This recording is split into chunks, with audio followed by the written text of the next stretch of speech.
Hey guys! Welcome back to my channel! Another day, another luto na naman. Kaya tara, samahan niyo ako. Let's go!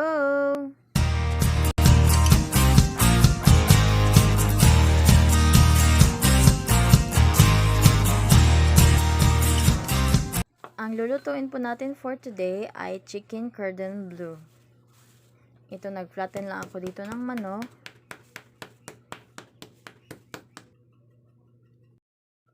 Breast nga pala ng manok yung gamit ko dito, guys. Ayan, i-flat lang natin ng mabuti para ma-roll natin ng maayos mamaya. Repeat the procedure lang, guys, until ma-flatten na natin lahat.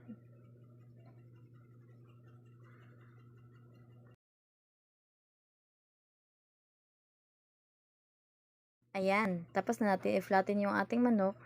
I-assemble na natin ngayon ang ating chicken cordon bleu. Naglagay din ako dito ng ham. By the way guys, itong ham, niluto ko muna pala ito para hindi madaling mapunit.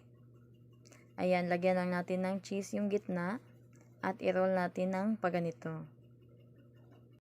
Dahan-dahan lang natin i-roll para hindi ito masira. By the way guys, yung ham pala na ginamit natin dito ay trinito ko muna bago natin siya i-assemble para hindi siya madaling mapunit. Ayan, tapos na natin i-roll. Magtusok lang tayo ng toothpick para hindi siya bumukaka. Ayan, tapos na. Repeat the procedure lang until matapos na natin yung lahat ng ating i-assemble na chicken cordon. Yung ginamit ko pala na ham dito ay yung sweet ham. At yung ginamit ko na cheese ay Eden. Nasa sa inyo na guys kung anong ham o cheese ang gusto nyong gamitin. By the way guys, after ko i-tenderize o i-flatten yung chicken natin, ay tinimplahan ko lang siya ng asin at paminta. Tapos minarinate ko lang siya ng 5 minutes para manuot yung ating nilagay na pampalasa.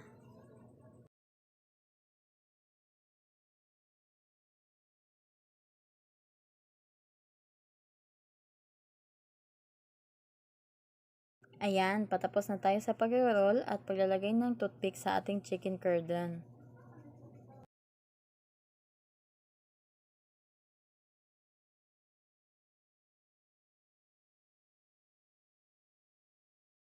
Gagamit tayo dito ng 2 itlog. Piyakin lang natin at batihin ng mabuti.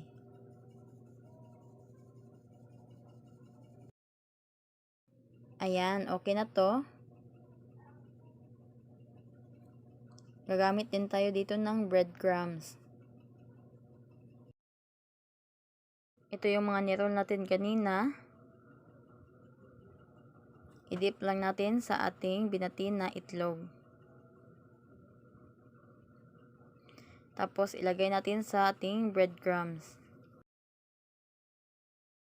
Kung gusto niyo na medyo makapal yung balat niya, second coat niyo.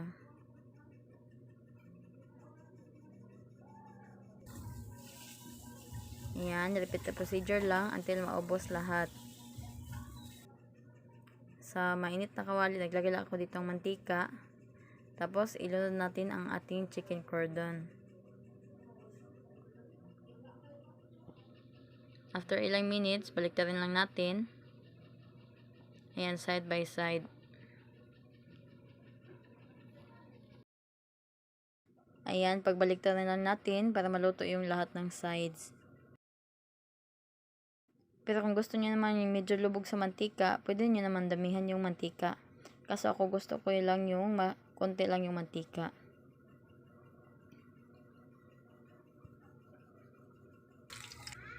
By the way, yung ginamit ko pala dito na mantika guys ay canola oil. Ayan, luto na. Pwede nating hanguin. Ito, luto na ang ating napakasarap na chicken cordon bleu. If you like this video, please give it a thumbs up, subscribe, and click the notification bell for more videos like this. Thank you for watching. Bye! God bless!